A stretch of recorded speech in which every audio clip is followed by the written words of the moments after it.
Um japonês obcecado por insetos criou uma franquia que vale mais do que o Star Wars e a Marvel combinadas. Quase faliu fazendo. A Nintendo, por exemplo, achou que era loucura, mas hoje vale mais de 110 bilhões de dólares. Em 1990, Satoshi Tajiri era um garoto esquisito de Tóquio. Passava os dias caçando insetos, besouro, cigarra, grilo, tudo que ele via ali. E os amigos chamavam até ele de doutor inseto. De repente, Tóquio virou uma metrópole e os campos começaram a sumir. E ele nunca esqueceu a sensação que ele tinha na infância de capturar e colecionar esses bichinhos. O tempo passou e ao longo da sua história já tinha feito um jogo ou outro que venderam bem, mas nada que fosse grandioso. É aí que, na década de 90, ele decide fundar a Game Freak, uma empresa que faliu quase 3 vezes e vários funcionários foram saindo ao longo do caminho por não acreditar. No entanto, ao longo de 6 anos, focaram em desenvolver um jogo, um tal de Pokémon.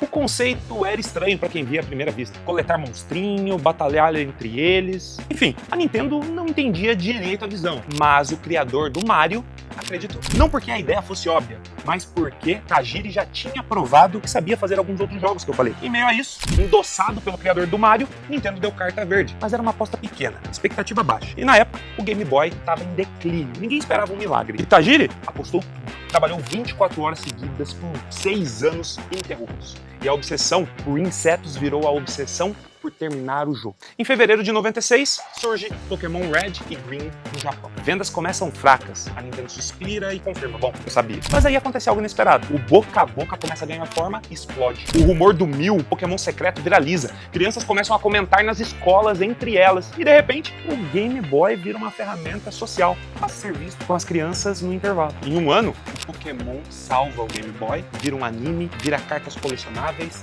de repente vira um fenômeno global. Hoje, 480 milhões de jogos vendidos, 64 bilhões de cartas, 113 bilhões de receita acumulada em dólar. A maior franquia de mídia da história. Mas bom, a estratégia que ele utilizou tem nome: Moat, via propriedade intelectual. E atualmente, eu particularmente julgo ser um dos maiores diferenciais competitivos para os próximos anos. Moat é um termo utilizado entre investidores e empresários para se referir a um diferencial competitivo não facilmente replicável. E o Tajiri, ele não criou só um jogo, ele criou 151 criaturas, para mais hoje em dia, que ninguém pode copiar. Você quer fazer o jogo dos monstrinhos? Pode, mas não pode usar o Pikachu, não pode usar o Charizard. E a obsessão que ele tinha passou e se tornou um monopólio. A Disney criou o Mickey Mouse e ninguém pode copiar. A Coca-Cola criou uma fórmula secreta, que também é irreplicável. George Lucas criou o Darth Vader, que ninguém pode utilizar seu personagem sem pagar. Mas qual a sua opinião sobre isso? Conhece algum outro gênio atualmente que começou com uma história um tanto quanto diferente? Deixa aqui nos comentários. Meu nome é Matheus Ambinati, eu comento estratégias de negócio, marketing e vendas todos os dias.